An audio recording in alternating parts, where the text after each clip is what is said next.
I don't know how many of you guys are familiar with Rick Beato, but Beato been around the block. He's been producing and writing since the 80s.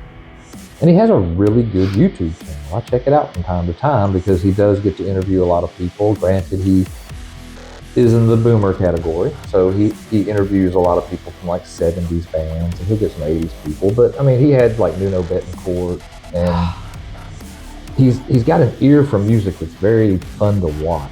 He can hear something and immediately start playing it. You know, he's got perfect ear for that kind of stuff. So he's entertaining. But I saw where he's going to check out Estepario Sabinero. I can't pronounce his name. I just call him the badass one-handed drummer.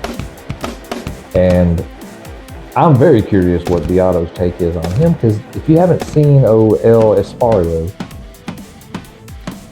you're missing out. The guy's a phenomenal drummer. He does everything with one hand and literally does it with just a tom and a floor tom. Some consider it kind of cheating because he will, depending on where he hits that floor tom, get the sound he wants. It might come from one of the other toms, which to me, that's innovative, that's genius. You can do it that way, do it that way. But I'd be very curious to see him on a big kit, to watch him go, because his hands and his feet are second to none. He may be the fastest drummer I've ever seen. Huh. So let's see what Rick Beato thinks about him, because I'm very curious. He would know a thing or two about this type of thing. So let's see what Rick got to say. Let's do this.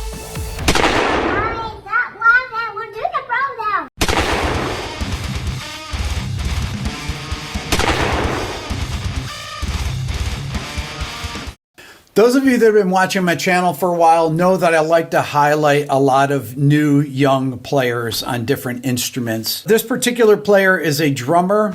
I've made many drum videos on this channel. Some of my biggest videos are drum videos. I've interviewed some of the greatest drummers of all time, from Greg Bissonette to Vinnie Colaiuta to Bernard Purdie to Steve Gadd.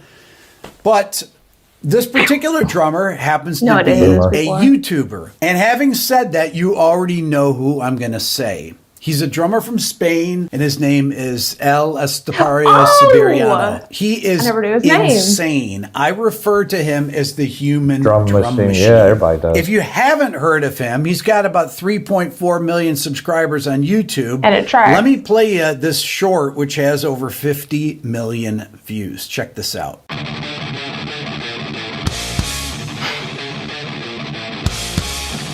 He makes people so mad. Single hand roll.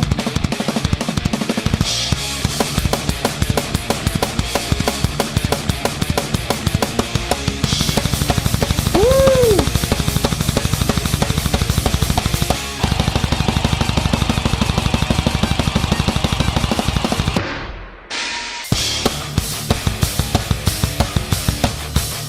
Beast and the Harlot. Woo!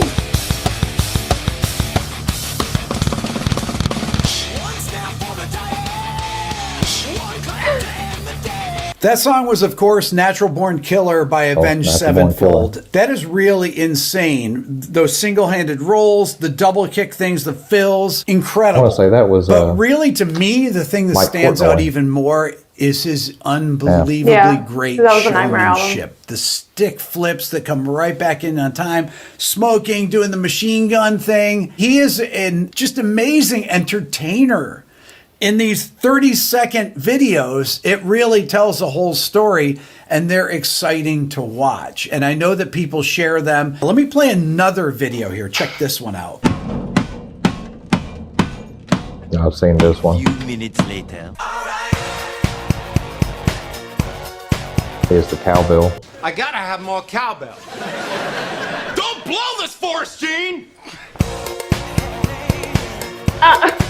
Love the cowbell.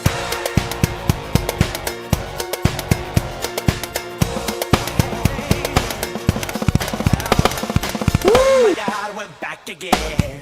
Amazing. Brothers, sisters, everybody say. Gonna bring the flame, I'll show you how. And here comes the fill. The performance, the way he builds it, the fills he's playing, the stick flips, how he interacts with the audience looking at the camera.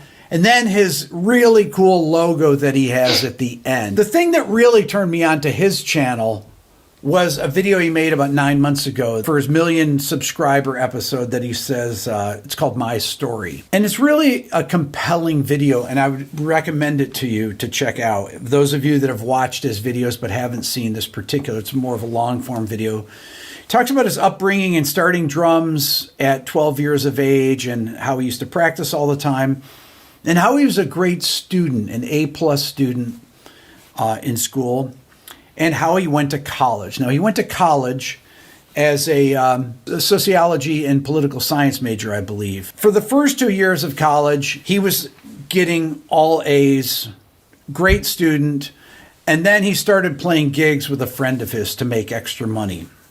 And during that time, of the beginning of his third year, they changed the law in Spain, and you had to attend 80% of the classes, otherwise you failed. Well, he ended up failing out of college. Even though he could pass the test without going to class, he flunked out. And he became very depressed. Let me play you a little clip from that video. By the time I was 23 years old, I didn't have any kind of studies. I don't know anything about music. I cannot read or write. I cannot do anything like that. So basically, I lost everything. And that's officially when depression kicked in. I felt like everything was a huge piece of shit, and life got bad. To be real, I lost my purpose. That's so real. I was forcing me to play 8 hours a day. I kept practicing because that's what determination does, but I was not inspired. I didn't want to do anything. I was depressed as fuck because music had failed me and all my grades and all my studies failed me as well. So I was just like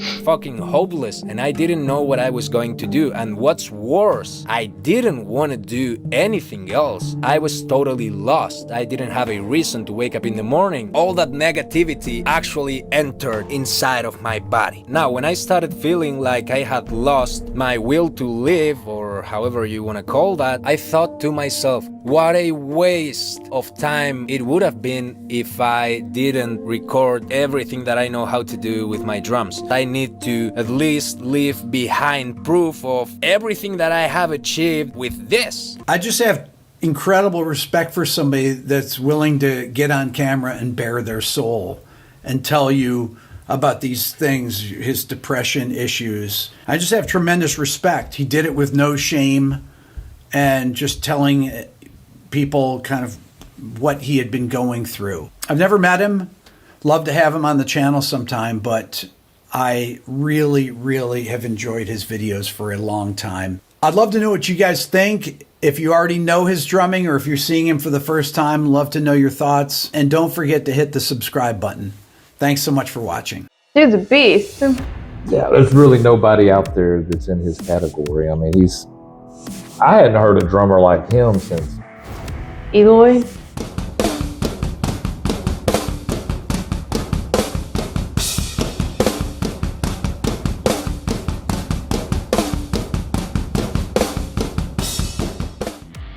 Well, I mean, Eloy's a different drummer to me. Eloy's amazing. He may be the top 5 drummers in the world, in my opinion. This guy reminds me of somewhat like what Joey did when I started listening to Slipknot. It was just, I'd never heard anyone that was so quick on the snare and on the kicks. And I've heard some badass double bassers. I'm an Igor Cavalera fanatic. I mean, I know double kicks. I've listened to some crazy stuff throughout the years. But when Joey did it in like 99, 2000, it was very innovative. He was so fast. It was like having a drum major, like a drum line for a college.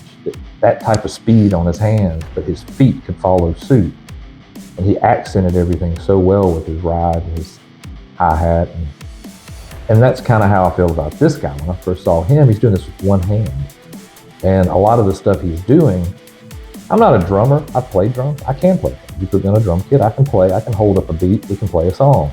But I can't hold my stick and hit the hi-hat with the top and the snare with the bottom and work it like, I mean, that's amazing. Yeah. He can do that. And he does it so fluently and so fast. And then he'll just pop his stick off of the snare and catch it at will, which reminds me of like Luke Holland. Yeah.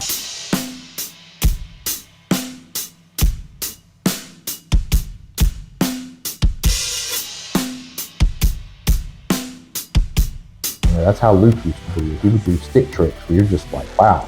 You know, he's filling time like the timing in his head, he's filling it with stick tricks Yeah. to keep up because it's slower than the pace he wants to play. He plays around because it's still, then it speeds up, he'll start taking it. It's like his own metronome, right? Yeah, he's got that count going in his head. And so when he knows to speed up, he'll, throw sticks, but when it slows down, he'll be throwing the sticks off the cymbals and bouncing back in his hands. He did some crazy Dude's tricks. crazy. Yeah, Luke's amazing too. If you don't know Luke Holland, go check out Luke Holland. He's like Estepario, I guess. They're one and the same to me. They're just amazing musicians that when you watch them, they defy logic with a lot of what they do. And they've been rumors that this guy was going to be the drummer of Slipknot. I don't see that. I think they would be damn lucky to have him. But the last couple albums they've done, it'd be a waste of his talent. Yeah. It'd be a waste of his time. I don't think he should do that. He needs to find, if he plays in a band, which he doesn't have to, with as many subscribers as he has, he can do videos for the rest of his life and make money and be just fine. Yeah. I would just like to see him go off and start a band kind of like a mixture of Tool and metalcore. It's like the super groups, like from like the 80s and stuff, but it's content creators super groups. Well, I mean, I think that if he played the type of stuff that Danny Carey played in a metal band, because he could pull it off. I think he could play a lot of Tool songs. Tool's hard. People don't realize that's hard. He could do it. He could do it, but can he write it? And if he can write it, man, that would sound good in a good metalcore band. If you got a good guitarist, a good enough singer, they could have they could be the ones that I always say needs to change music. The new thing that needs to come out that's going to innovate, the Korn, the Disturbed. Tell us what you think. Would you be down with that? Comments? Go ahead and get in them. Give us some suggestions. Tell us some bands. I mean, I know there's something out there that's not super popular, but it's going to sound really good. So tell me that band that you think is going to be the next innovative band that just hadn't been heard enough by enough people. That's why they're not big yet. They haven't changed anything, but their day is coming. The mainstream just hasn't heard it, and we haven't heard it. So get in the comments. We would like to. Yeah, get in the comments. Let us know who this is, and we'll be more than happy to check them out and see if that's going to be the next big thing. Like, share, Subscribe. do the thing. Do the thing. And until the next time, guys, as always, come at me, bro.